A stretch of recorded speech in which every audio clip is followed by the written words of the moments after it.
So I want to share with you 10 games that I feel like are worth it for the Nintendo Switch. And of those 10 games, every single one can be purchased with those game vouchers that Nintendo offers for 2 for $99.98. So let's jump in. First, let me hit you with some of the multiplayer picks, because if you have a Nintendo Switch, you're going to have to get after multiplayer. And number one on my list, personally, is going to be Mario Kart 8 Deluxe.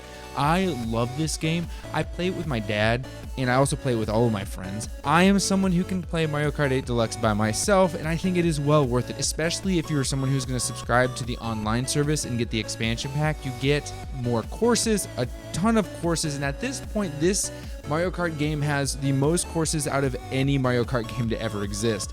They kind of are treating it like a games as a service game, and I don't think that it feels that way, but I do think that if Mario Kart going forward is going to adopt this model of releasing a core game and then just course after course after course, I'm happy about it. I personally think that this game, the mechanics in this game are great. It's very, very visually stunning, and all the music is so fun to listen to. I recommend Mario Kart 8 Deluxe. Now, the number 2 pick is going to be the other multiplayer game.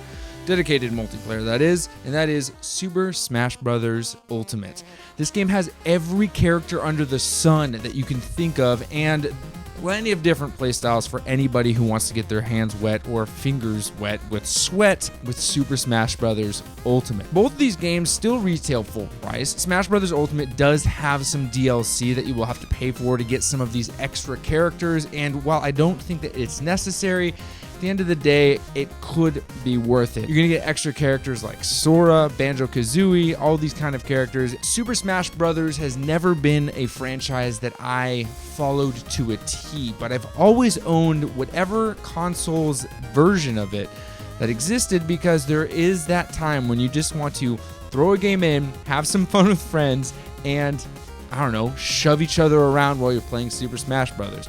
This game can be played online, though I don't love the online experience. I do personally think that this game is the best in local multiplayer. When you're sitting next to your buddy and getting after some good Smash time. I've been doing this for a long time, and nothing beats pile driving your friend off of the map when you have 0 stock left, and because they hit the end of the screen first, you win. It just feels so good. Now let me take you back to high school when I spent every lunch sitting in racquetball courts playing games with my friends. I used to play on this guy, the Game Boy Advanced SP, and I loved it. I still love it. This is my favorite handheld that has ever existed. Thank you, Nintendo, for one of the best handhelds ever.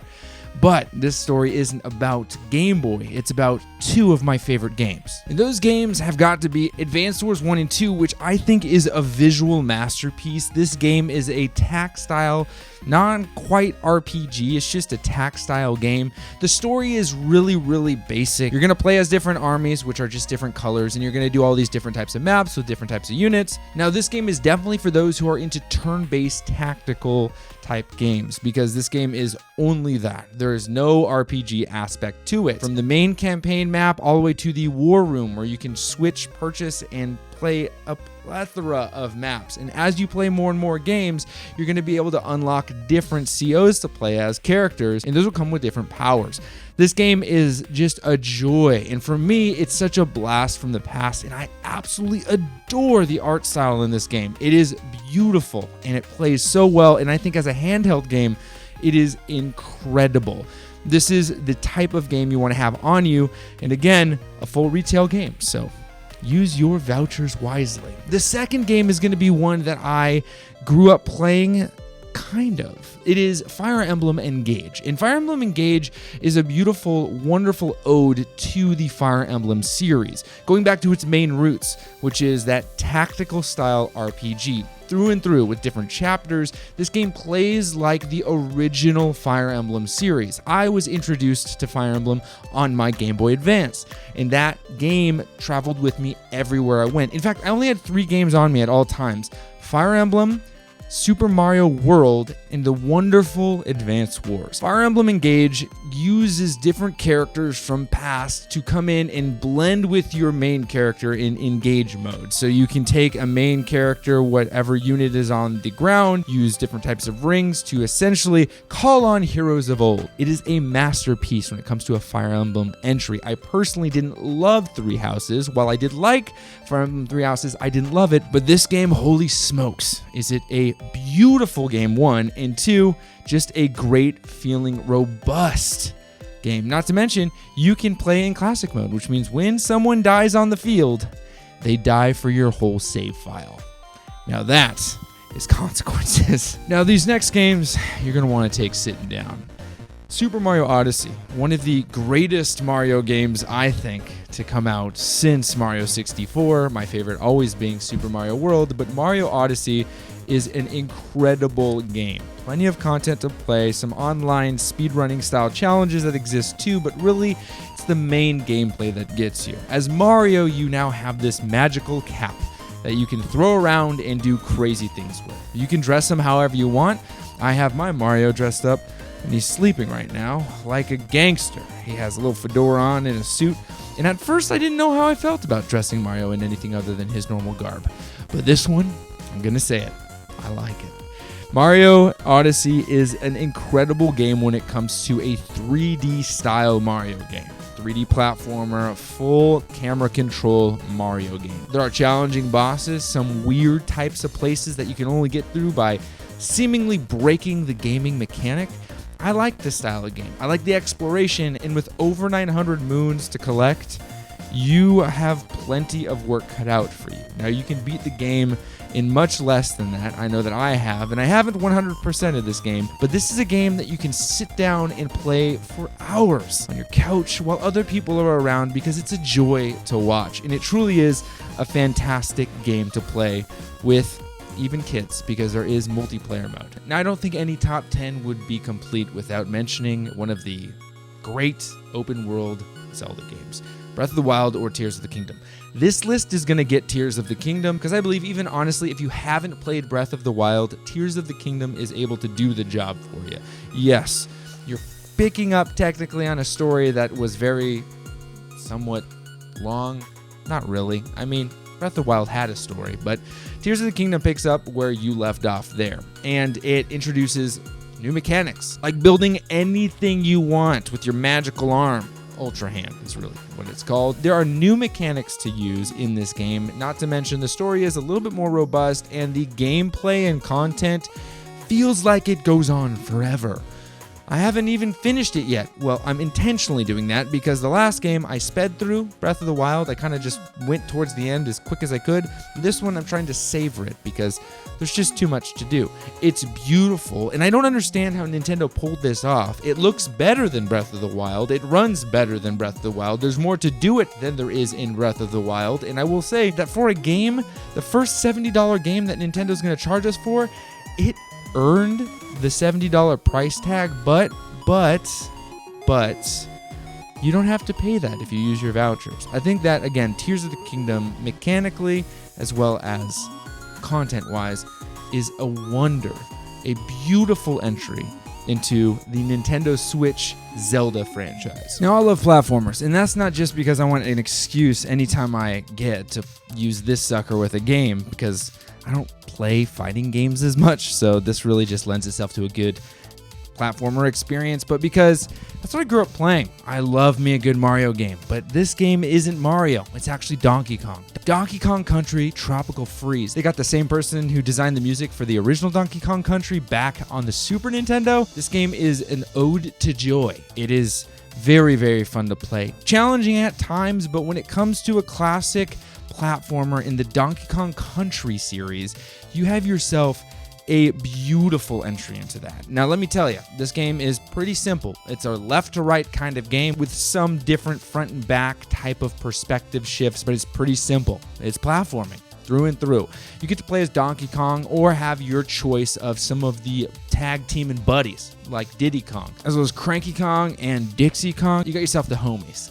and you're just playing a classic Donkey Kong Country game. I think that this is an incredible port. It is originally a game that was released on the Wii U, and while I know that that gets some flack sometimes, I still think that this game is worth the purchase, at least the purchase with your vouchers. And another game that was ported over from the Wii U was the good old delicious Super Mario Bros. U Deluxe, now including the Luigi version, Super Luigi, whatever. The name is crazy. Hey guys, Nintendo, can you get with the naming?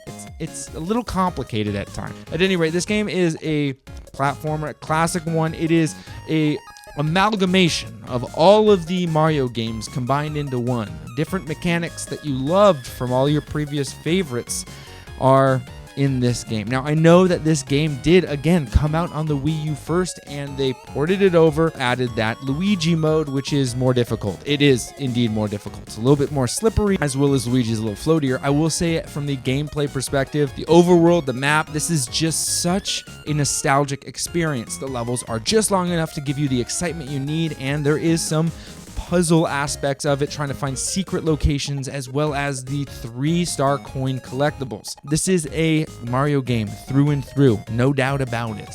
And I highly recommend this one, even though we have games like Super Mario Wonder, which is a must purchase. This is one of the most, if not the most charming Mario games I have ever played in my entire life. I am loving it so much. Do I think that now that Super Mario Bros. Wonder is out, you shouldn't get Mario Deluxe U? Absolutely not. I think that both games are beautiful entries into the platforming style Mario games, the 2D side scrollers, the left to right adventure. I think that these two are great versions of that. Now, Super Mario Bros. Wonder, if you are going to only pick up one, I would say is the one to get.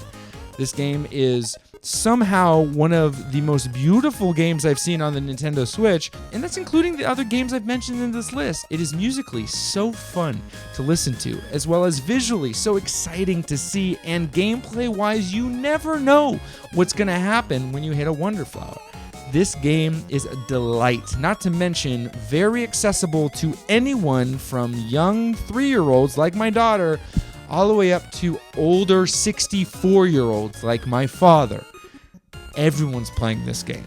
It's amazing. And if you want to watch a review about it, at the end of this video, I will link you to the review once it's out. Now, before I forget, if you did count, that was 9. I do have a 10th one, and that is Kirby and the Forgotten Land. This Kirby game, I was not expecting to be as fun as it was. It is a 3D platformer. You technically can't go all about town. It makes you feel like you can, but you really can't. And it is wonderful. It is so wonderful. A very, very approachable game. It is not difficult at all, even in the highest difficulty settings.